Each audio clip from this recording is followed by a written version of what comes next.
Dans cette vidéo, nous allons voir le rôle et l'importance de la validation des données sur Excel. On a l'exemple suivant, fichier de suivi de commande d'une boutique. On veut faire un suivi des ventes réalisées par les vendeurs. Donc la validation des données, ça va nous aider à limiter les erreurs de frappe. Par exemple, ici au niveau des produits, on va créer une liste erronante. Comme ça, lorsqu'il y a une vente, donc le vendeur il va juste choisir le produit concerné.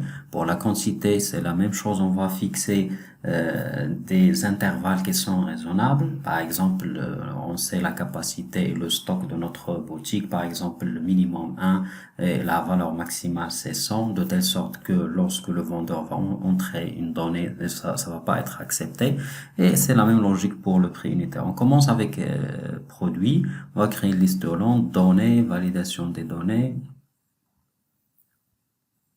On va faire liste, sélectionner notre liste. Ok, on va incrémenter. Et voilà. Voilà donc notre produit. Si on veut que cette liste soit dynamique, c'est-à-dire lorsque la boutique a ajouté d'autres produits, il sera automatiquement mis à jour dans le tableau. Donc, qu'est-ce qu'on va faire? On va sélectionner ces produits, on va accueil, mise en forme sous forme de tableau, ok, et on va ajouter par exemple chemise. Il sera automatiquement ajouté là-dessus. Et voilà. Pour la quantité, on va sélectionner toutes les cellules concernées. On va donc vers validation données, validation des données. On va ici vers nombre entier. OK? Et on veut que les données soient comprises entre. Il y a d'autres informations, c'est en fonction de votre besoin, soit supérieur, inférieur. Dans cet exemple, je vais faire que la valeur minimale c'est 1 et la valeur maximale, par exemple, on connaît la capacité de la boutique, c'est 100. Donc je vais noter donc ça. C'est par exemple, je tape donc des chiffres raisonnables, ça va être accepté. Si je tape des chiffres qui dépassent, donc ça sera pas accepté. Voilà.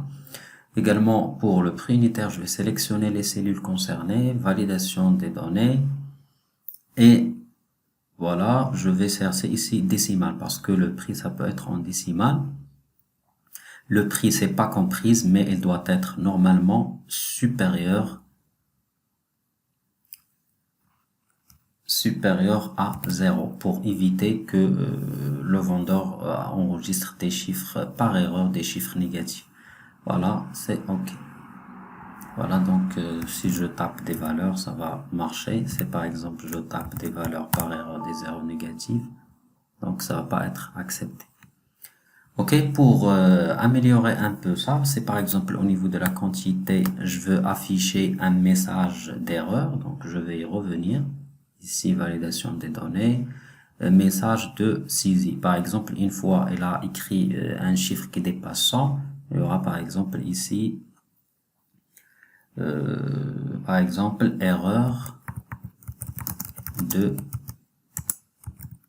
saisie comme un rappel. Je vais donc faire veuillez saisir une valeur entre 1 et 100. Je peux également faire alerte, un choix, et faire par exemple ici erreur. Voilà, je vais utiliser par exemple ici, noter 120. Voilà, ne correspond pas et ce message il est affiché, erreur de saisie, veuillez saisir une valeur entre 1 et 100.